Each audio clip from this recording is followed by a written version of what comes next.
Мәдени демалыс орталығында Алматы қаласының оқушылары мен институтымыздың 17 кафедрасының мамандықтарымен таныстырылып өтті. Әрі қарай оқушыларға курсанттардың жататын казармалар мен олардың тамақтандыратын жерімен және де оқу үдерісімен таныстырып өтті.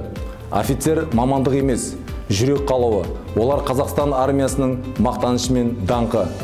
11 сынып бітіруші оқушыларға біздің институтымызға келіп түсулеріне шақырамыз.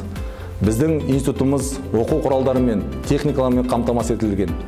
Сіздерге әрқашанда есігіміз ашық.